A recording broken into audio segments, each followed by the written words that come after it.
Bonjour à tous, je suis Julien Mottet, consultant no-code spécialisé sur Airtable et aujourd'hui on parcourt ensemble un système de pointage réalisé dans une PME de 20 personnes.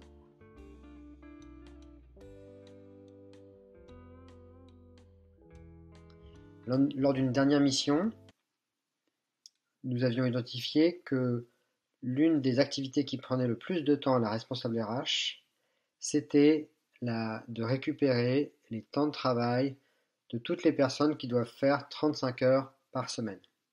À la fin de chaque mois, elle devait aller voir tout le monde pour demander les timesheets aux gens. Et généralement, les gens, ils n'ont pas rempli leurs données.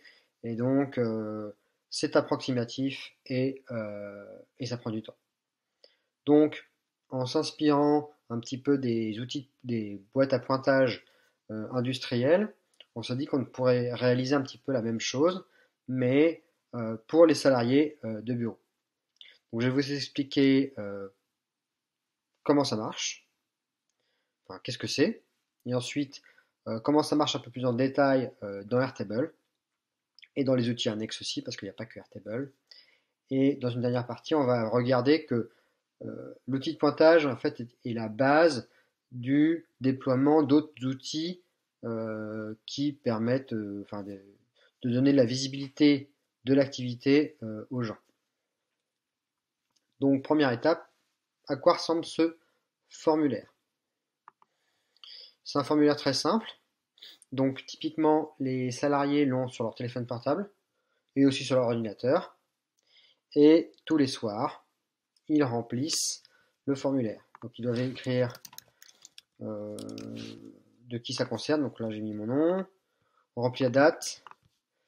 Ce qui est bien avec Airtable, c'est que dès qu'on commence à renseigner quelque chose, dès qu'on clique, normalement... Ah non, ça marche pas, je croyais. Enfin, c'est assez simple de prendre la date du jour.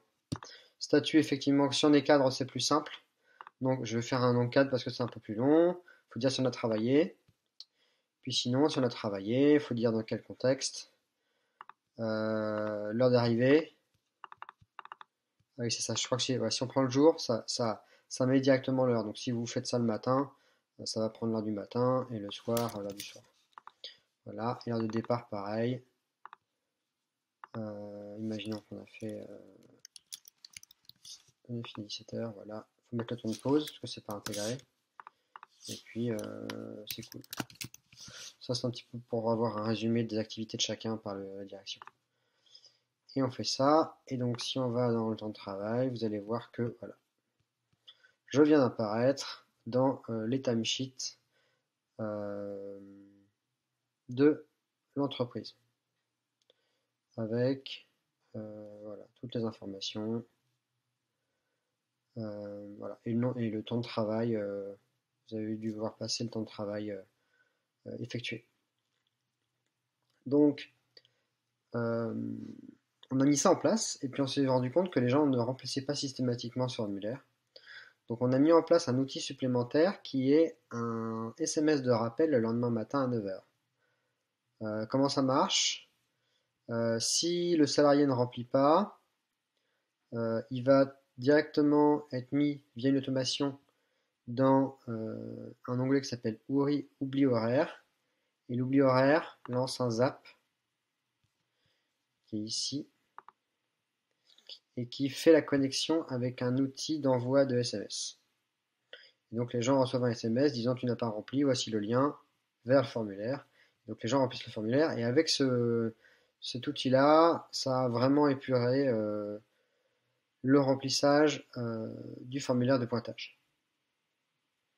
Donc ça c'est un peu la base. À partir de là, qu'est-ce qui a été construit? On s'est dit que ce serait bien que chaque salarié puisse voir ses horaires du mois et voir s'il a oublié des jours par exemple pour pouvoir remplir le formulaire. Pour cela, comme les données RH sont confidentielles, il fallait créer un portail. Et ça, en 5 minutes, en utilisant Mini Extension, on a créé un portail pour ces questions de temps de travail. Donc, alors je reviens, je vais vous le montrer. Et l'idée, c'est ça, c'est que avec Mini Extension, vous pouvez lui donner une table, dire voilà, voici les champs de login et de mot de passe, par exemple, si vous voulez mettre un mot de passe. Voici les champs que je veux que les gens puissent voir et c'est tout. Donc là, par exemple, je ne me suis pas embêté pour l'instant.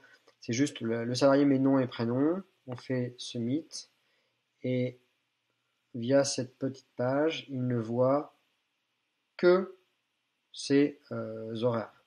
Voilà. Voilà, j'ai mis juste l'heure de départ, l'heure d'arrivée, le temps de travail, le motif de l'absence s'il y a une absence et puis le mode de travail. Voilà.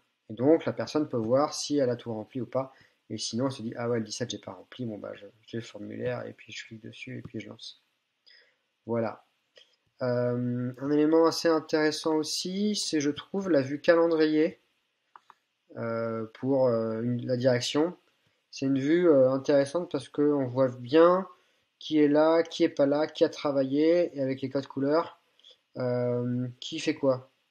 Donc voilà, les gens qui font de l'activité partielle, parce qu'en ce moment c'est le Covid. Vous pouvez voir qui est malade, qui est en congé, tout de suite un coup d'œil sur les semaines, et c'est assez cool. Et ça, typiquement, c'est un calendrier que vous pouvez partager et envoyer toutes les semaines à la direction ou tous les jours si les gens veulent être informés tous les jours.